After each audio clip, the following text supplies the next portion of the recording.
नमस्कार मंडळी, मालिका कट्टा विथ अमृता या मनोरंजक चॅनलवर तुमचं मनपूर्वक स्वागत. कालच्या भागाची सुरुवात होते सायली आश्रमाकडे जात असताना. वाटेत भाजी घेण्यासाठी ती थांबते. तेवढ्यात रस्त्याच्या मधोमध एक महिला चालत असते. हीच ती महिला असते जिला प्रिया भेटलेली असते. तिच्या अंगावर गाडी येणार इतक्यात सायली तिला मोठ्याने हाक मारते. ती महिला गाडीसमोरच थिजून उभी राहते. सायली धावत तिच्याजवळ जाते. तिचा हात धरून तिला बाजूला ओढते आणि जवळच्या बेंचवर बसवते. ती महिला खूप रडत असते.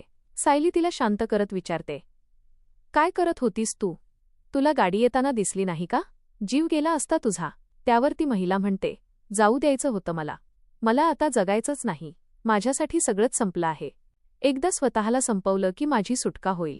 इकडे चैतन्य अर्जुनला 2 नवीन केस आल्याचं सांगतो. एक म्हणजे मिस्टर खुराना यांच्या कंपनीतील 6 कोटींचा फ्रॉड आणि दुसरी मिस्टर चौधरी यांच्या मुलावरील आरोपाची केस. दोघेही भरपूर पैसे द्यायला तयार असतात.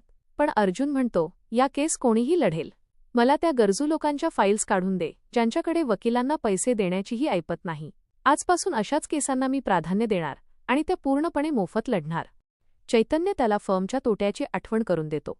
त्यावर अर्जुन म्हणतो, आपल्यासमोर मधुभाऊंचं उदाहरण आहे. स्वतःकडे काही नसतानाही त्यांनी कित्येक लोकांचं आयुष्य सावरलं. आता सायलीही तेच करत आहे. मग आपण गरजू लोकांसाठी का उभं राहू नये? चैतन्य अर्जुनचं कौतुक करत म्हणतो, तू आणि सायली वहिनी खरंच कमाल आहात. मधुभाऊंनी आश्रम उभा केला आणि आता सायली तो सांभाळतेय. तू गरिबांना मोफत न्याय देणार आहेस. खरंच तुम्हा दोघांचा अभिमान वाटतो. दरम्यान सायली त्या महिलेला पाणी देते आणि तिला धीर देते. ती म्हणते, असं कुठलंही संकट नाही ज्यावर मात करता येत नाही. जीव देणं हा कोणत्याही समस्येचा उपाय नाही. तेव्हा ती महिला स्वतःचं नाव श्वेता असल्याचं सांगते. ती सांगते की तिला मूल होत नसल्यामुळे सासरच्यांनी तिचा प्रचंड छळ केला, मारहाण केली, उपाशी ठेवलं आणि शेवटी घराबाहेर काढलं.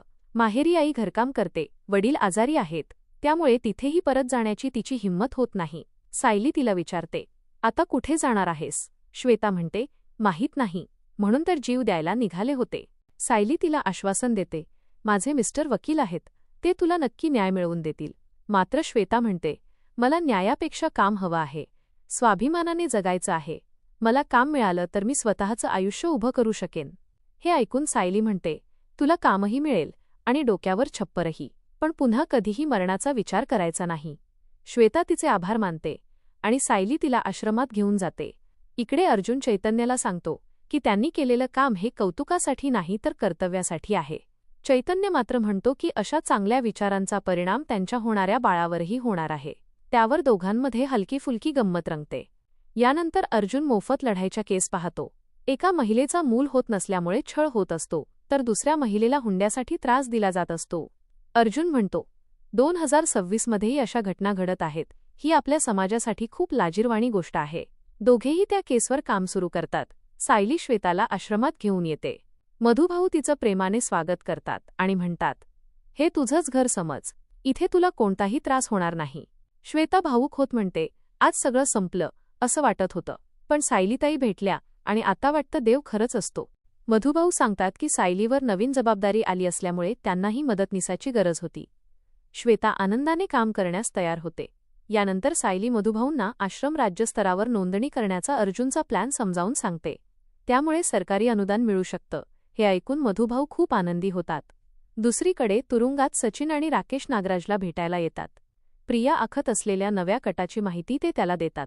मुलींच्या बेकायदेशीर व्यवहाराचा सगळा दोष सायलीच्या आश्रमावर टाकण्याचा त्यांचा डाव असतो. तेव्हाच मोठा धक्कादायक खुलासा होतो.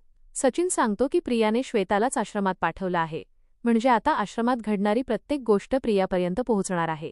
दरम्यान सायली अर्जुनला श्वेताबद्दल सगळी माहिती सांगते.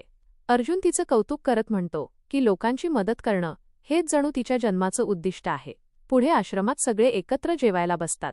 श्वेता स्वतः वाढायला उभी राहते, मुलांशी प्रेमाने बोलते, त्यांना भाजी खाण्यासाठी समजावते आणि सगळ्यांची मनं जिंकते.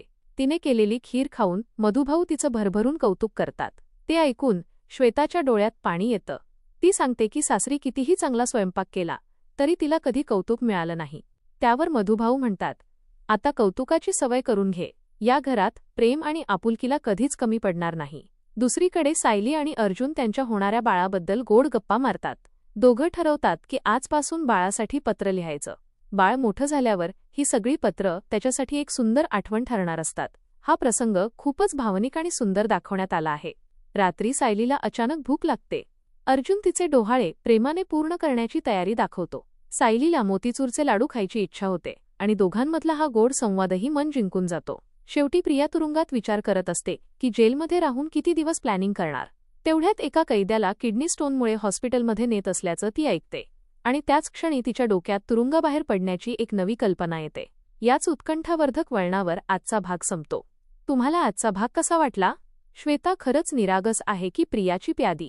प्रिया तुरुंगातून बाहेर पडण्यात यशस्वी होईल का?